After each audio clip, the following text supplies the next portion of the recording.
Assalamualaikum warahmatullahi wabarakatuh.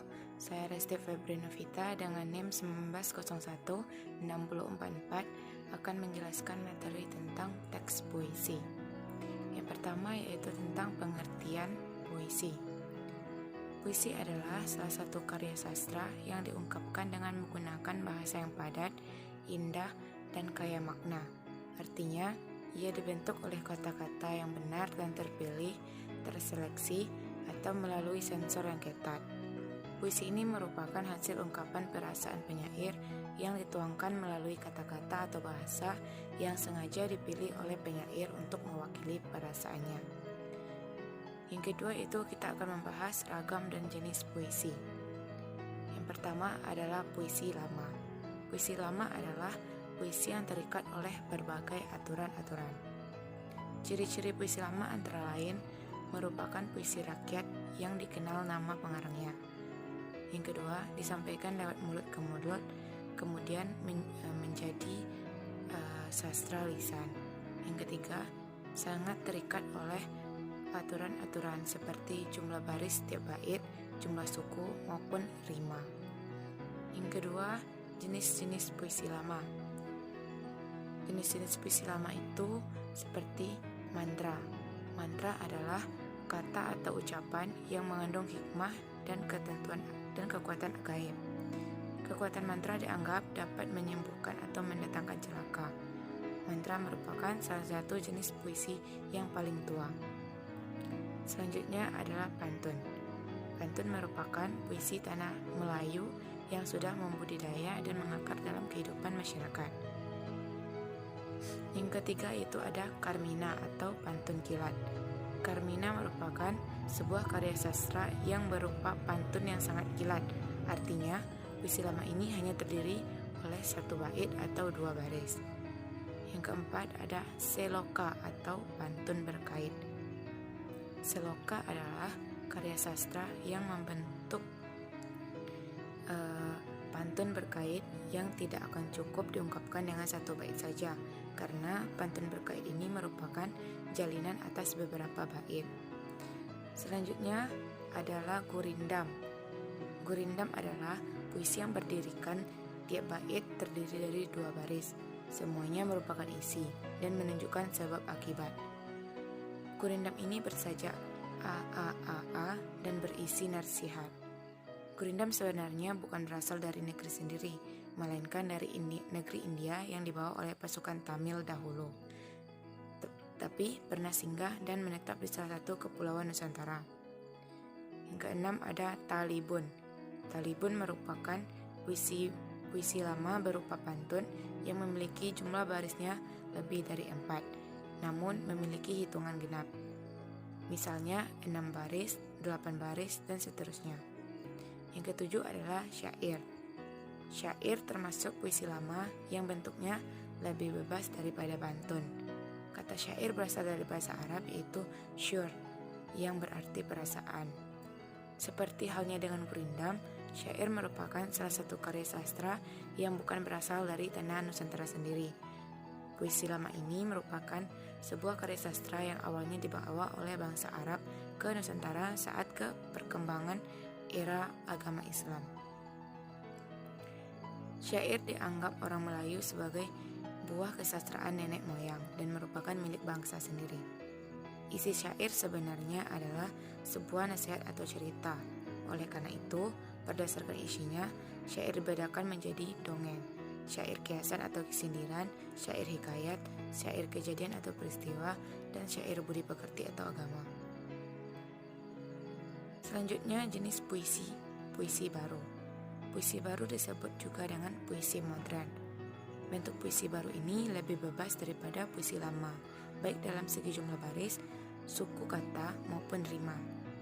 Meskipun demikian, hakikat puisi ini masih tetap dipertahankan. Hakikatnya tersebut seperti yang pertama, sifat seni atau estetika. Sebuah puisi haruslah indah. Unsur-unsur keindahan maupun puisi misalnya adalah rima, irama, pilihan kata yang tepat atau diksi, dan gaya bahasanya. Yang kedua itu adalah kepadatan. Puisi sangat padat makna atau pesan. Artinya, penulis hanya mengemukakan inti masalahnya. Jadi kata-kata perlu kita pilih supaya mampu mengungkapkan gagasan yang sebenarnya. Yang ketiga adalah ekspresi tidak langsung. Puisi banyak sekali kita temukan mengandung kata-kata kiasan atau diksi. Bahasa kias adalah ucapan yang tidak langsung. Jadi kita harus berpikir terlebih dahulu untuk memahami ungkapan dari penyair dalam membuat puisi tersebut. Ciri-ciri puisi baru adalah bentuknya rapi, simetris, mempunyai persejakan akhir yang teratur, banyak mempergunakan pola sejak pantun dan syair, meskipun ada pola lain. Sebagian puisi 4 seuntai, tiap-tiap barisnya atau sebuah gatra atau kesatuan sintaksis.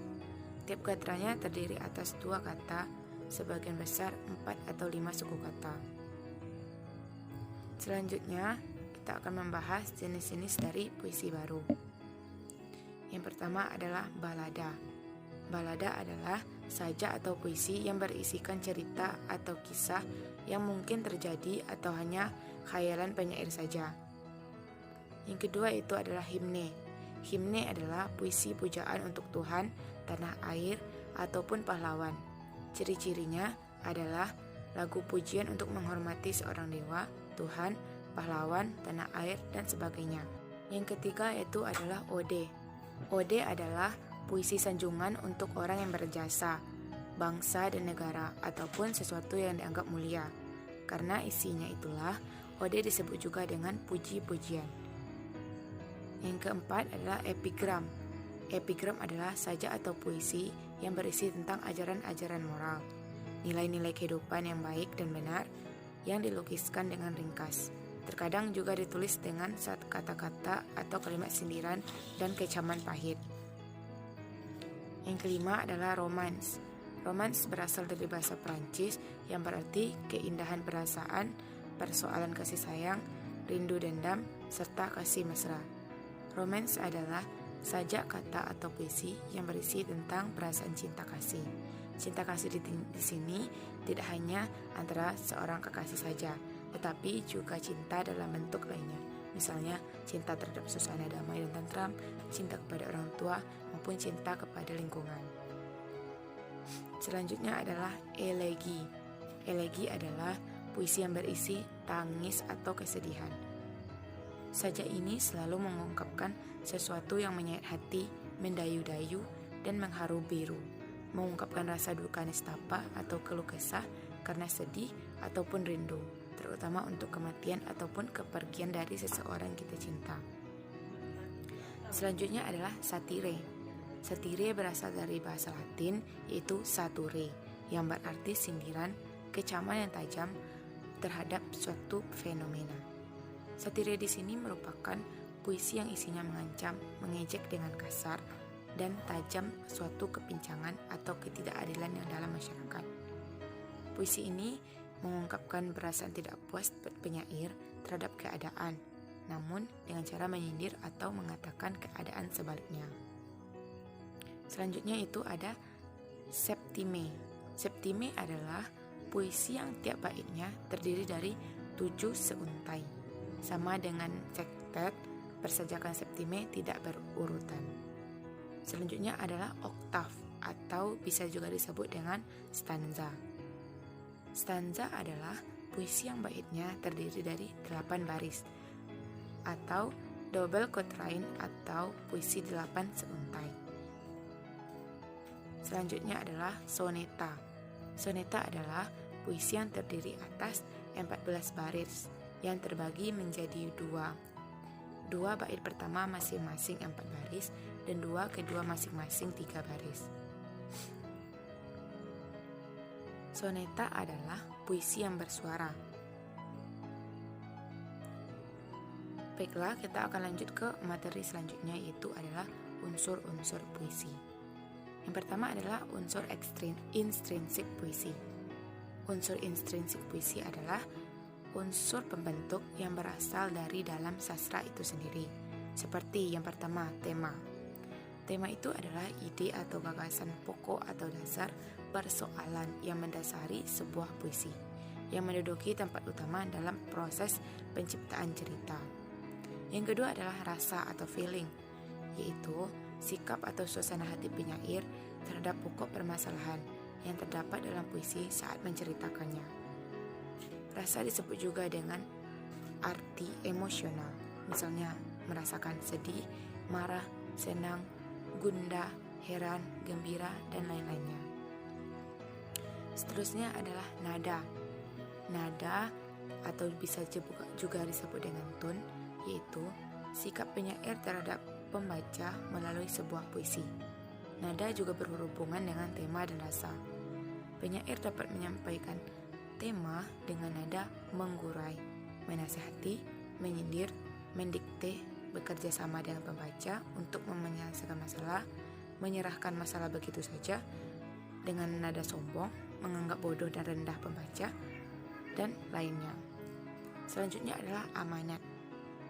Amanat merupakan pesan atau nasihat yang ingin disampaikan oleh penyair atau pengarang terhadap si pembacanya dalam untayan-untayan puisi yang telah dibuatnya. Selanjutnya adalah diksi atau pilihan kata. Diksi ini merupakan pemilihan kata untuk menyampaikan gagasan secara tepat yang dapat menentukan nuansa makna, kekuatan daya sugesti, pengimajinasian, dan sebagainya. Unsur ekstrinsik puisi. Unsur ekstrinsik puisi ini adalah unsur yang membentuk karya sastra yang berasal dari luar karya sastra itu sendiri.